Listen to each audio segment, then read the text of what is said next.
Hi, welcome to this video. We're going to be talking about adapting your business to suit your life. This is one of my absolute favorite things to talk about. It's also kind of the philosophy that underpins my whole business approach. So I'm really excited to share this with you. And if you haven't met before, hi, I'm Michelle Boulbert, and I'm a life first business strategist. That's literally what I call myself. So really excited to dive in. So first up, I want to remind you that what works for other people and other businesses may not work for you. And that's okay.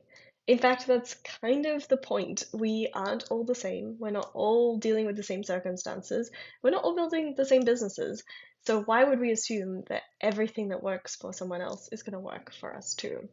I will also share that all is not what it seems, that when we look from the outside at other people's businesses, we have no idea what's going on behind the scenes. We don't know what life circumstances they're dealing with. We don't know what health or mental health situations they're having. We don't know what kind of team they have or not. We also don't know the sort of financial side of things. We don't know how much they're actually spending on ads or debt or anything. What we see is what people share with us and how they package it up. And we do that too as business owners. You know, it's good marketing to show the good side, the positive, but it's not helpful for us as humans running these businesses because often we can feel like we're not doing enough or we're not showing up the way everybody else is when we do have maybe more extenuating circumstances, when we have a lot of life happening. It can feel like we're not enough, we can't keep up. But I just want to remind you, we don't know what's going on behind the scenes of pretty much any business. So no, we don't know what's going on behind the scenes, but what we do know in your business is that you are part of your business. As a small business, you are essentially the business. Whether you're a solo business owner or you have a small team, it's still you that is the engine behind this business, and you really are your business's best asset. Without you, the business literally doesn't exist. So I think it's super important and kind of critical, regardless of what life circumstances you have, but especially if you do have some more complex things going on, you need to adapt the business you have to work for you the way you work best and your real life circumstances. I think this is so foundational that when we don't do this adapting early on and enough throughout our business journey, this is what often leads to us not being able to maintain it, or for us as humans burning out and really struggling with running a business. And I think this is the stuff that can get overlooked because there is so much out there of, follow my framework to do X, Y, Z, and here's how I made, X million, whatever.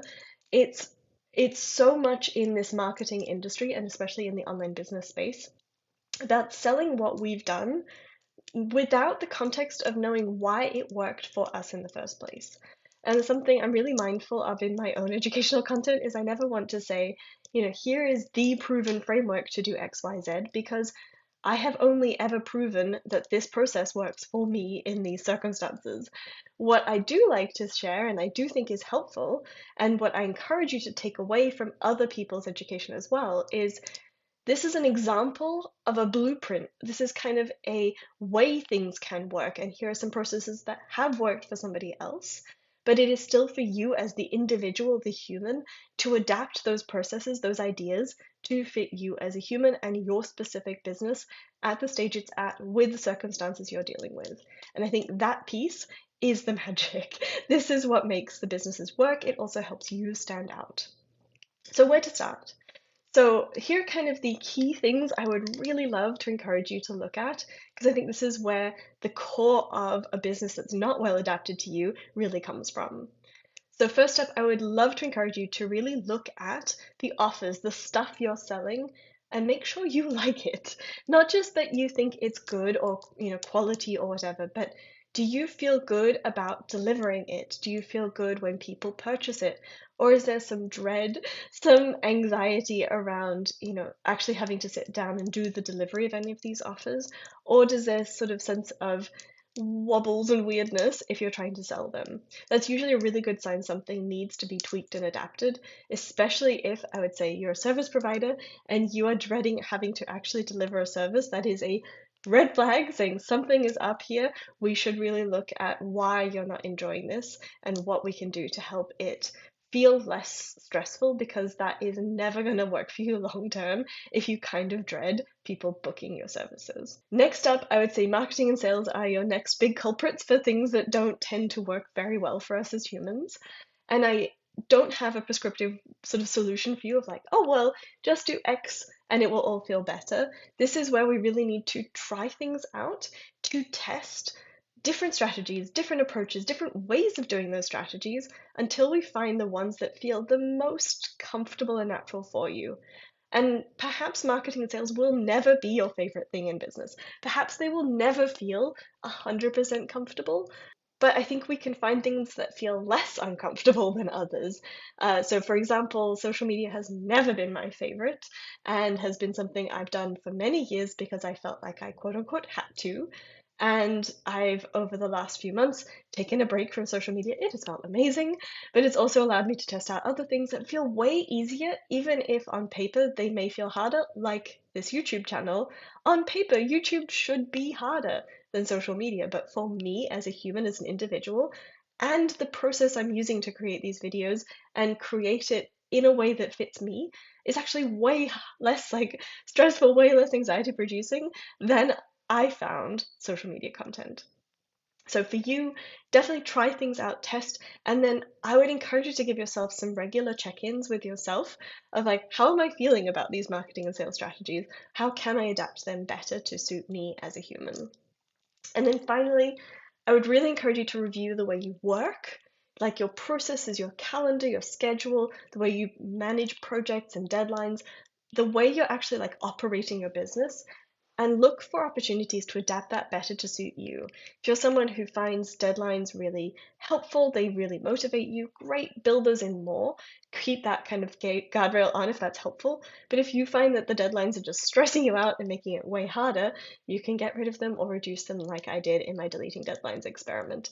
There's lots and lots and lots of different ways we can adapt the fundamental like frameworks behind our business to be more suitable for us as humans. They may never, again, be perfect, but they can definitely be a whole lot better. So I really encourage you to experiment, to play, to test things out until you find the things that feel a little more comfortable, a little bit better each time.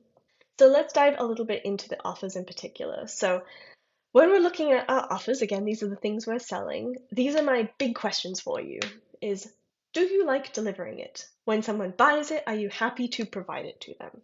Do you have the time and capacity to do the delivery? So even if you like the process of the delivery, do you actually have the available space, time, calendar space to actually do the work of delivering it? Or is that limited? And maybe if it's limited, that's something we should look at so that you can reevaluate how you're charging for it or how you're promoting it to make sure you don't accidentally get yourself overbooked and backed up. And then finally, I really encourage you to sort of check in and see if selling it feels hard or if it's something you like sharing, if you feel good about it. Again, if selling is never your favorite thing, maybe you'll always feel a bit funny about it. But I think we can tell when we're selling something and we're not excited about other people buying it. We don't really want to show it to people because we don't feel that great about it. Maybe we have some imposter syndrome. That's a really good checkpoint to know something's a bit up here. We could look at it a bit more deeply. Then your marketing and sales, I think these are really good signs that something should be tweaked. So things like if you hate showing up in specific ways, if you tried it for a while and it's just not working for you, and then exploring what it would look like if you leaned into the way you work best. And there's probably somewhere in your business you feel more at ease, more comfortable, whether you love the design work or writing, or you love like being on the back end and doing the techie things. See what already you like best and explore different ways to make your marketing and sales lean further into those things you already like, those things you already find less challenging. I think that's a really good place to look for the marketing and sales strategies. And then finally, looking at how we work, this is kind of the admin, the operations part. So I think this is a hard question to ask, but I'll ask it anyway. And that is, do you think that your business is running you or are you running it? Basically, are you just kind of trying to keep up? It's a runaway train and you're just trying to manage, or are you actually like in charge of your days, in charge of how things are running, and you feel really on top of it and like you're managing how things happen? If you do feel like your business is kind of running you, I would look at, do you have the systems in place for managing your projects, for prioritizing different tasks day in, day out? And if not, really work on building in those systems to support you so you're not manually having to make all these decisions every single day, every time you finish a project. And then finally, I mentioned before, the idea of deadlines and urgency. Are they working for you or against you? How could you redefine that relationship with that sense of urgency to be healthier, happier, and maybe more productive for you as well? So I am actually working on launching in February a brand new offer. I am creating the Life First Business Club. This is a space where you will have just one thing to focus on each month to help accommodate yourself better as a low energy, lower capacity human running your business, and help you build these foundations, build different strategies, and try on different approaches to help you set yourself up for long-term sustainable success. So the club opens in February, so hop on the waitlist to be the first to know when the doors are open, and you will get a special little offer when you do join this first round. So I definitely encourage you to hop on the waitlist. I also wanted to share that I am running a really fun free event at the end of February. This is my Energy Savers event. It's a free private podcast with lots of fun different stories from business owners who are sharing how they have adapted their businesses to better fit themselves and their real lives too. I will pop the link below for you to register for that as well. It is an amazing collection of people. I'm really excited to share that with you. So definitely make sure you register so you get all of those goodies. And finally, I hope you've enjoyed this video. If you want to hear more from me, you definitely make sure to subscribe to the channel and hit the bell below to be notified when there's new videos. Okay, thanks.